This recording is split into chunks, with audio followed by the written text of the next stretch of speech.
أعوذ بالله من الشيطان الرجيم بسم الله الرحمن الرحيم وأنزلنا إليك الكتاب بالحق مصدقا لما بين يديه من الكتاب ومهيمنا عليه فاحكم بينهم بما أنزل الله ولا تتبع أهواءهم عما جاءك من الحق لكل جعلنا منكم شرعة ومنهاجا ولو شاء الله لجعلكم أمة واحدة ولكن ليبلوكم فيما آتاكم فاستبقوا الخيرات إلى الله مرجعكم جميعا فينبئكم بما كنتم فيه تختلفون۔ اور اے حبیب، ہم نے یہ کتاب آپ پر حق کے ساتھ اتاری، تصدیق کرتی ہوئی اس کی جو اس کے سامنے ہے آسمانی کتاب سے، اور اس پر نگہبان۔ تو فیصلہ کیجیے ان کے درمیان اس سے جو اللہ نے اتارا، اور آپ ان کی خواہشات کے پیچھے نہ لگیں اس حق سے دور ہو کر جو آپ کے پاس آیا۔ ہم نے تم میں سے ہر ایک کے لیے الگ شریعت اور واضح راہ عمل بنائی، اور اگر اللہ چاہتا تو تم سب کو ایک ہی امت کر دیتا، لیکن اس نے تمہارے حسب حال جو الگ الگ احکام تمہیں دیے وہ ان میں تمہیں آزمانا چاہتا ہے۔ تو بھلائیوں میں سے ایک دوسرے سے آگے بڑھنے کی کوشش کرو، تم سب کا لوٹنا اللہ ہی کی طرف ہے، تو وہ تمہیں خبر دے گا اس کی جس میں تم اختلاف کرتے تھے۔ اس آیت کا ایک حصہ ہے، ہم نے آپ پر حق کے ساتھ کتاب اتاری ہے جو اس سے پہلی کتاب کی تصدیق کرتی ہے۔ نمبر 2، یہ اپنے سے پہلی کتابوں پر مہیمن اور نگران ہے، اور ان کی باتوں اور ان کتابوں کے احکام میں جو ان کے ماننے والوں نے تبدیلیاں کی ہوئی ہیں ان کو ریکٹیفائی کرتی ہے، ان کی اصلاح کرتی ہے۔ تیسرے نمبر پہ فرمایا فاحکم بینہم بما انزل اللہ ولا تتبع اہواءہم، جو ہم نے قرآن نازل کیا ہے اس کے مطابق فیصلے کیجیے اور ان لوگوں کی مرضی اور خواہشات کی پیروی حسب سابق نہ کیجیے۔ چوتھے نمبر پہ فرمایا کہ لکل جعلنا منکم شرعۃ ومنہاجا، ہم نے ہر دور میں ہر امت کے لیے ایک راستہ اور ایک شریعت بنائی تھی، جیسا کسی کا حال تھا، جیسا کسی کا علاقہ تھا، جیسا کسی کا دور تھا، اس کے مطابق پوری حکمت عملی کے ساتھ حالات کے تقاضوں کو پورے کرنے والے قوانین ہم نے دیے تھے۔ نمبر 5، اگر اللہ چاہتا تو تم لوگوں کو ایک ہی امت بنا دیتا، لیکن مقصد آزمانا تھا۔ نمبر 6، فاستبقوا الخیرات، جب آزمانا ہمارا مقصد ہے تو نیکی اور خیرات کے معاملات میں ایک دوسرے سے آگے بڑھنے کی پوری کوشش کیجیے۔ پھر فرمایا اس کے بعد تمہارا ہمارے پاس آنا ہوگا اور ہم تمہیں بتائیں گے جن معاملات میں تم اختلاف کرتے تھے ان کا حل کیا ہے۔ اس میں جو لفظ مہیمن استعمال ہوا ہے اس کا معنی ہے امین، حفیظ، رقیب، نگرانی کرنے والا، اوپر سے چیک رکھنے والا، مانیٹرنگ کرنے والا۔ حدیث میں آتا ہے کہ فما اخبر اہل الکتاب بامر فان کان موافقا للقرآن فصدقوا والا فکذبوا، جو اہل کتاب کی کوئی بات قرآن کے مطابق دیکھو تو اس کی تصدیق کرو، اور جو قرآن کے خلاف دیکھو تو اس کی تصدیق نہ کرو۔ بخاری 2685 2685۔ اس کی وجہ یہ کہ قرآن مہیمن ہے، قرآن نے ان کتابوں کو ان کے پڑھنے والے اور بعد والے لوگوں کی غلطیوں کی وجہ سے چیک کرنا ہے کہ انہوں نے کہاں خرابی کی ہے، کہاں ڈنڈی ماری۔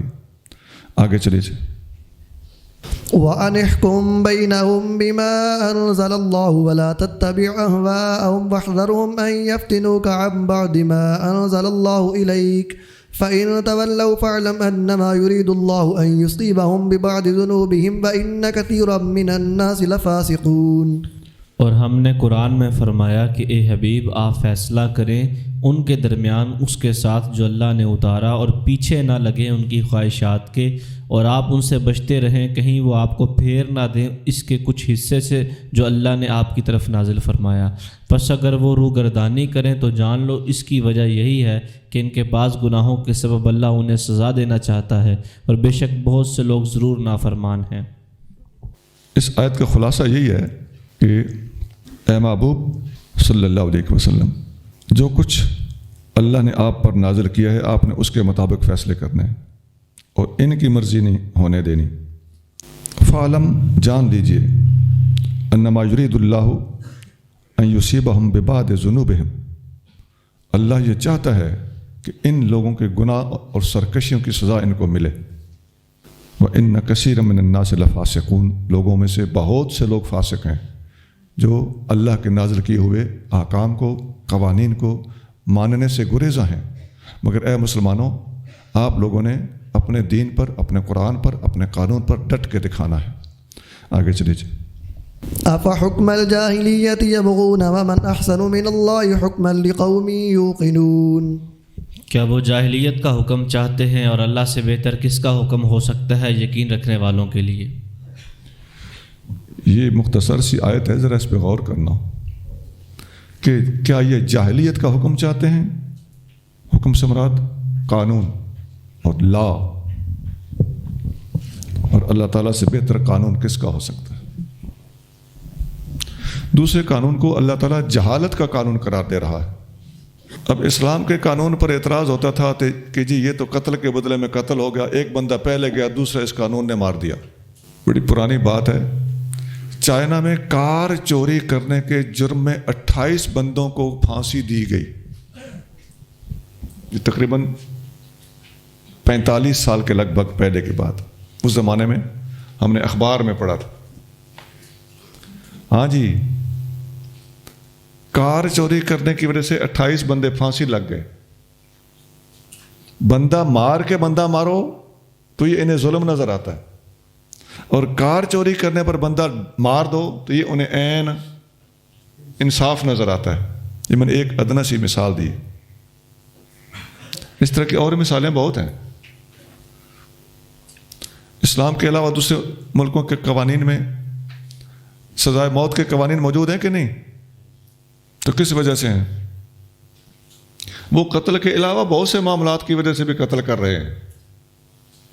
مارنے کا طریقہ اپنا اپنا ہے، کوئی گولی مار کے، کوئی زہر کا ٹیکہ لگا کے، کوئی پھانسی چڑھا کے، کوئی گردن اتار کے، لیکن اس قانون سے کوئی ملک بچ نہیں سکا۔ تو جب سیکولر ہونے کے باوجود یہ قانون بنائے گئے ہیں، اب کوئی 19-20 کی ہیرا پھیریاں لے کے آ جانے نہیں، یہ شک ہے، اس میں وہ شک ہے، اس میں یہ وجہ ہے، اس میں وہ وجہ ہے۔ بھائی نفس قتل تو موجود ہے نا، اور پھر اس کے علاوہ دیگر قوانین بھی ہیں۔ بندوں کو جیل بھیجا جاتا ہے اور پوری عمر کے لیے قید کیا جاتا ہے، خواتین تک کو گرفتار کیا جاتا ہے، انہیں اذیتیں اور سزائیں دی جاتی ہیں، مسلمان خواتین کے اوپر ظلم ہو رہے ہیں۔ تو جب تمہارے نظام میں یہ چیزیں درست ہیں تو اسلام پر یہ اعتراض کیوں؟ لیکن سوچنا ہمیں پڑے گا کہ ہم مسلمان ہونے کے باوجود تو نہیں اس طرح کے سوالات اٹھا رہے۔ یہ اور زیادہ نامناسب، بے وفائی اور ظلم کی انتہا ہے کہ ایک بندہ مسلمان بھی کہے اور دوسروں کے پروپیگنڈے سے متاثر ہو کر اسی طرح کی باتیں کرنا شروع کر دے۔ پھر ساتھ لفظ کیا بولا جاتا ہے؟ مولویوں کا قانون۔ نہیں جی، یہ اللہ کا قانون ہے، اور علماء تو اس کی وضاحت کرنے والے ہیں یا اس کی خاطر آواز اٹھانے والے ہیں، تو حقیقت کو بگاڑا نہ جائے۔ آپ نے بھی ایک دن اور ہم سب نے ایک دن مرنا ہے۔ ابن عباس فرماتے ہیں کہ نبی کریم صلی اللہ علیہ وآلہ وسلم نے فرمایا اللہ کو سب سے زیادہ بغض 3 بندوں سے ہے۔ نمبر 1، حرم میں ملحد۔ حرم میں ملحد مطلب ہے لبادہ حرم کا اوڑھا ہوا ہے اور اندر سے ملحد ہے۔ وَمُبْتَغٍ فِي الْإِسْلَامِ سُنَّةَ الْجَاهِلِيَّةِ، اور اسلام کے اندر جہالت والی رسمیں تلاش کرنے والا، جہالت والے طریقے تلاش کرنے والا، کہ اسلام کا لبادہ اوڑھا ہوا ہے اور حرکتیں، کرتوت، کام اور ذہنی رجحان سارے کا سارا جہالت کے زمانے کا ہے۔ یہ جو آیت ہے نا، آپ کو ذہن میں ہوگا نا، آیت کیا تھی؟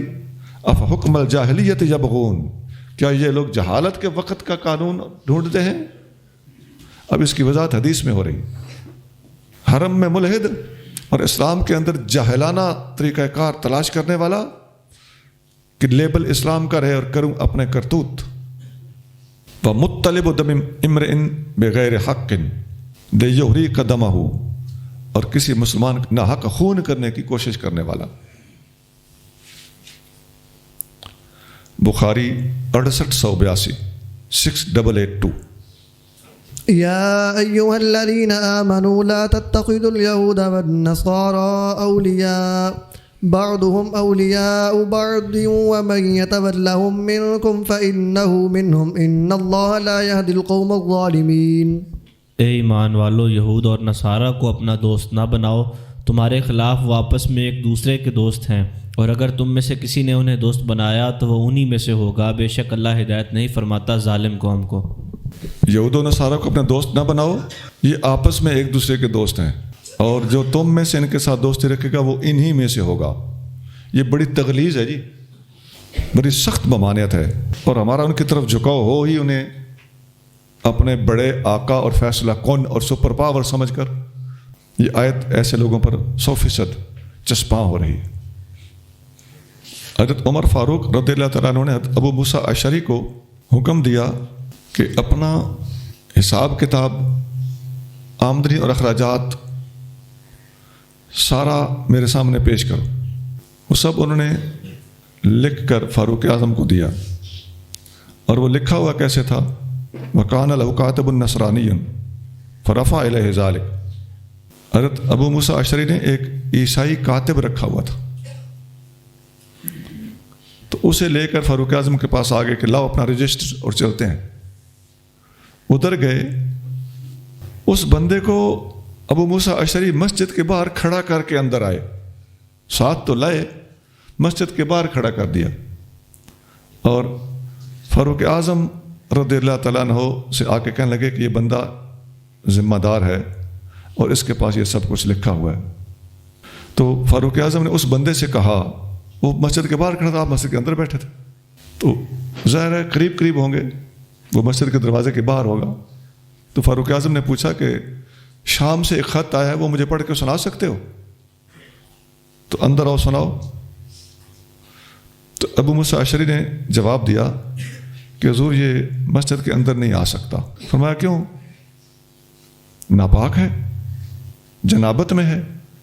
آپ نے عرض کیا حضور نصرانی ہے. تو حضرت فاروق اعظم نے ابو موسیٰ اشعری کی ران پہ ہاتھ مارا ایسے کر کے، فرمایا ان لوگوں کو ملازم نہ رکھو ان کاموں کے لیے. آیت پڑھی، یا ایھا الذین آمنوا لا تتخذوا اليہود والنصارى اولیاء. یہی آیت سورۃ مائدہ کی آیت نمبر 51 بعضهم اولیاء بعض. فرمایا ان پر اعتماد کبھی نہ کرو. قرآن کہتا ہے اعتماد نہ کرو، تم کیسے اعتماد کر رہے ہو؟ ابن ابی حاتم حدیث نمبر 6510 6510. فترى الذين في قلوبهم مرض يسارعون فيهم يقولون نخشى أن تصيبنا دائرة فعسى الله أن يأتي بالفتح أو أمر من عنده فيصبحوا على ما أسروا في أنفسهم نادمين. تو آپ دیکھتے ہیں ان لوگوں کو جن کے دلوں میں نفاق کی بیماری ہے کہ وہ دوڑتے ہیں یہود و نصارہ کی طرف، کہتے ہیں ہمیں خوف ہے کہ ہم پر کوئی گردش نہ آ جائے، تو دور نہیں کہ اللہ فتح لے آئے اپنی طرف سے کوئی امر جو فتح مندی کا نشان ہو، تو وہ اپنے دلوں میں چھپائی ہوئی بات یعنی نفاق پر پچھتانے والے ہو جائیں. اے محبوب، آپ دیکھو گے کہ جن لوگوں کے دلوں میں منافقت کا کھوٹ ہے، بیماری ہے، یہ یہود و نصارہ سے دوستی رکھنے میں آگے آگے ہیں، دوڑ دوڑ کر جاتے ہیں. اور بہانہ کیا ہے؟ انہیں منع کرو تو کیا کہیں گے؟ یقولون نخشى ان تصیبنا دائرۃ. ہمیں ڈر ہے کہ زمانے کا پھیر اور حالات کے تقاضے ایسے ہو جائیں کہ ان کی وجہ سے ہمیں ان کی طرف سے کوئی تکلیف نہ پہنچے، یہ ہم پر اٹیک نہ کر دیں، معاشی پابندیاں نہ لگا دیں، کسی قسم کی کوئی پالیسی وضع کر کے ہمیں کسی مشکل سے دوچار نہ کر دیں. اس آیت میں 100% اس بیماری پہ تبصرہ کیا گیا ہے جو اس وقت سے لے کے اب تک موجود ہے. صرف اور صرف اس وقت بھی یہی بہانہ ہوتا ہے کہ ہمیں ان کا فلاں وجہ سے لحاظ ہے، ورنہ اندر سے ہم نفرت کرتے ہیں، اور یہ وجہ ہے، یہ حالات ہیں، یہ گردش ہے۔ بات صرف جرت کی ہے۔ اس جرت کے لیے اللہ تعالیٰ کیا فرما رہا ہے؟ فَأَسَى اللَّهُ أَن يَأْتِيَ بِالْفَتْحِ، عین ممکن ہے کہ تم رزق لے جاؤ تو اللہ تمہیں فتح عطا فرما دے۔ اور یاد رکھیں، جب اللہ تعالیٰ عصا کا لفظ استعمال کرتا ہے تو وہ یقین کے معنی میں ہوتا ہے۔ حضرت موسیٰ علیہ السلام کی قوم میں سے 2 بندوں نے کہا تھا کہ جو حکم ملا ہے کرو تو صحیح، نتیجہ دیکھ لینا۔ تو یہاں بھی وہی صورتحال ہے۔ عزیزان گرامی، یہ ایسا پوائنٹ ہے، اس وقت پوری دنیا اسلام میں سے مسلمانوں کی پھرکی یہیں پہ پھنسی ہوئی ہے، اور اگر ہمارا کوئی ذمہ دار حکمران حکومت سنبھالے اور پہلے ہی دن اپنے پہلے خطاب میں پوری خلوص نیت کے ساتھ سامنے آنے سے پہلے تازہ وضو کر کے 2 نفل پڑھ کے اللہ سے مدد مانگ کے یہ ساری باتیں کہے اور جرت کا مظاہرہ کرے، اور اپنے ملک کے اندر اپنی عوام اور اپنے ملک کے نیک لوگوں سے درخواست کرے کہ میرے لیے دعا کرنا، میں سٹیپ اٹھانے لگا ہوں۔ میں نے نیک لوگوں کا لفظ بولا ہے، میرے اس لفظ کے اندر بہت بڑا راز ہے۔ نیک صرف نمازی کو نہیں کہتے، نیک وہ لوگ ہیں جو اپنے گھروں میں بیٹھے ہوئے ہیں، گوشہ نشین ہیں، اور پتہ نہیں اللہ کے کتنا قریب ہیں۔ سوال ہی پیدا نہیں ہوتا کہ ان سے دعا کرا لی جائے اور پھر اٹھایا ہوا سٹیپ ناکام ہو۔ وہ جو پیچھے بہت سارے مسائل کا حل عرض کیا گیا ہے، اس حل کو پیش کرنے سے پہلے یا اس کو ہاتھ ڈالنے سے پہلے ملک کے عوام سے، ملک کے خواص سے، ملک کی بہنوں بیٹیوں سے دعا کرا لی جائے تو انشاءاللہ تعالیٰ اللہ کی مدد شامل حال ہوگی۔ وَيَقُولُ الَّذِينَ آمَنُوا أَهَؤُلَاءِ الَّذِينَ أَقْسَمُوا بِاللَّهِ جَهْدَ أَيْمَانِهِمْ إِنَّهُمْ لَمَعَكُمْ حَبِطَتْ أَعْمَالُهُمْ فَأَصْبَحُوا خَاسِرِينَ۔ اور اس وقت ایمان والے کہیں، کیا یہی ہیں وہ لوگ جنہوں نے تاکید کے ساتھ اللہ کی پکی قسمیں کھا کر کہا تھا کہ بے شک ضرور ہم تمہارے ساتھ ہیں، مٹ گئے ان کے سب عمل تو ہو گئے وہ نقصان اٹھانے والے۔ ان لوگوں نے اللہ کی قسمیں اٹھا کے تمہارا ساتھ دینے کا وعدہ کیا تھا، لیکن پھر گئے۔ یہ ان کی عادت ہوتی۔ آپ کو یاد ہوگا، پرانی عمر کے لوگوں کو اچھی طرح یاد آ جائے گا کہ 71 کی جنگ میں امریکہ کا بحری بیڑا اب آ رہا ہے اور اب آ رہا ہے۔ یہ وعدے کیے ہوئے دھرے کے دھرے رہ گئے، اب فلاں ساحل پہ پہنچ چکا ہے، بس کراچی پہنچ گیا ہے۔ ہوا کیا؟ مشرقی پاکستان چھن گیا اور بحری بیڑا پتہ نہیں کہاں تھا اور کہاں رہ گیا۔ یہ ان کے لارے یہ آج کے نہیں ہیں، یہ 1450 سال پرانی باتیں ہیں۔ اس وقت سے ان کا یہ طریقہ کار چلا آ رہا ہے۔ آگے چلیے۔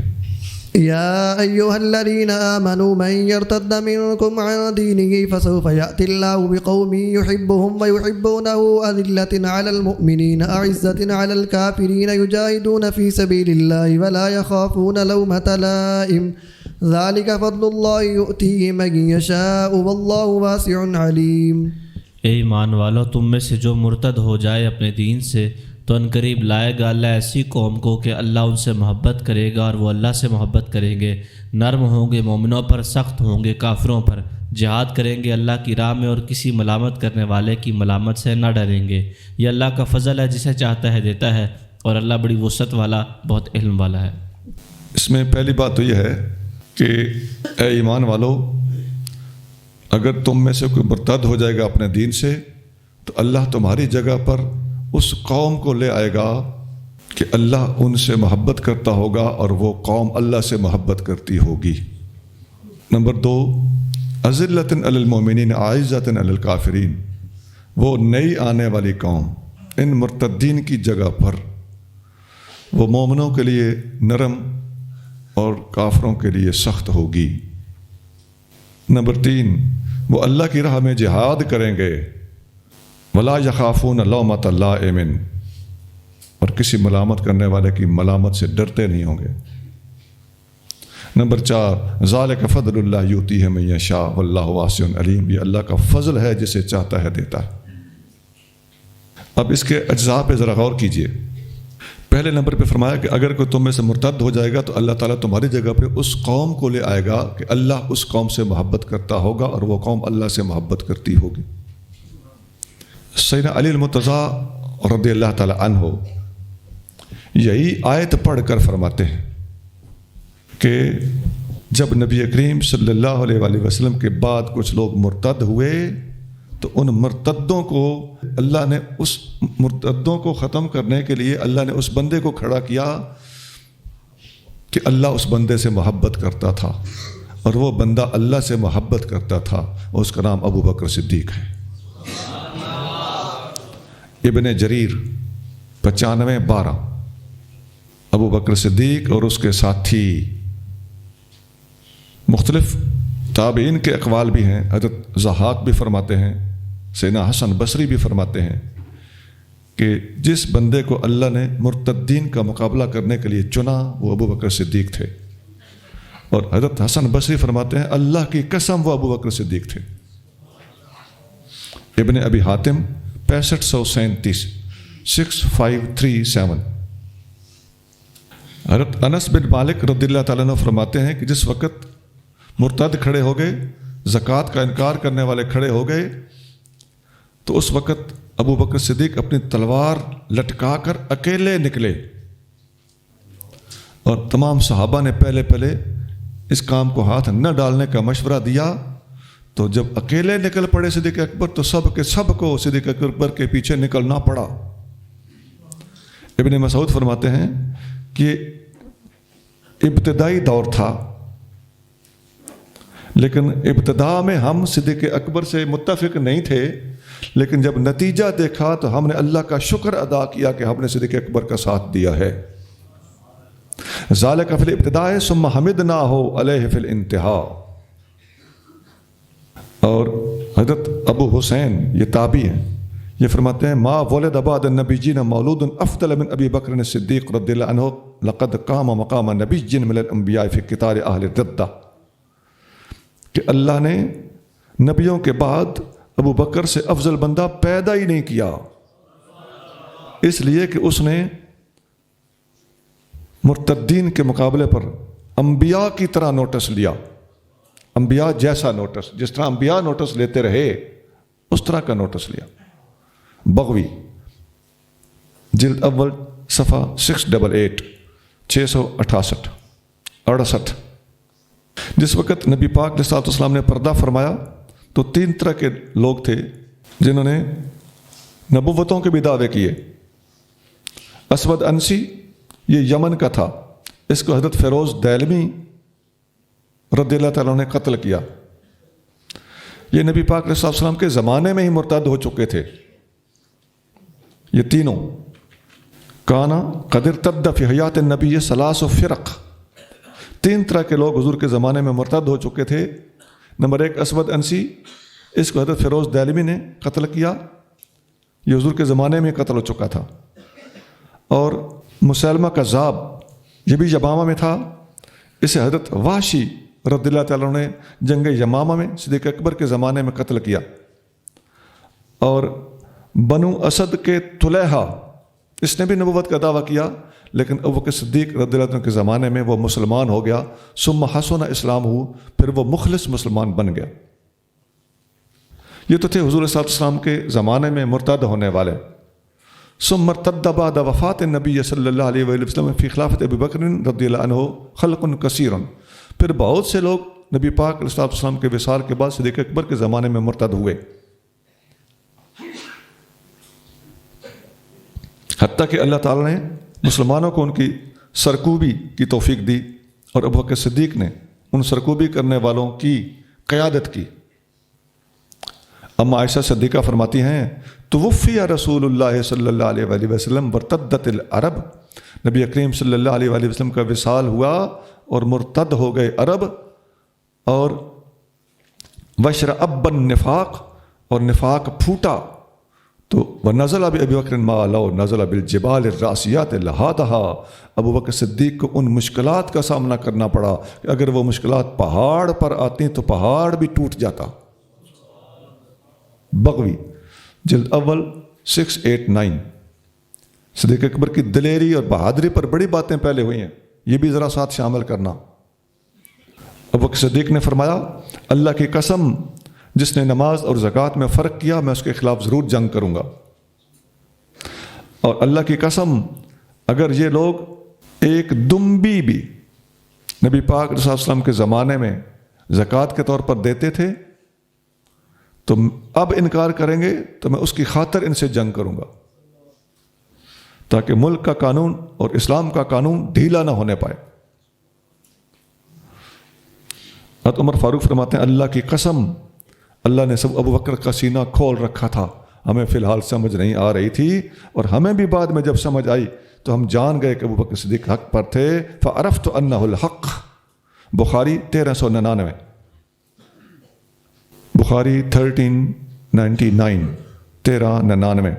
آپ کی دلچسپی کے لیے ایک بات عرض کر دوں، یہ حدیث بخاری میں 6 جگہ موجود ہے، مسلم، ابو داؤد، ترمذی، نسائی، ابن ماجہ، سیاستہ 6 کتابوں کا نام ہے، ان میں سے ہر کتاب میں یہ حدیث موجود ہے، اور ایک ایک کتاب میں کئی جگہ موجود ہے۔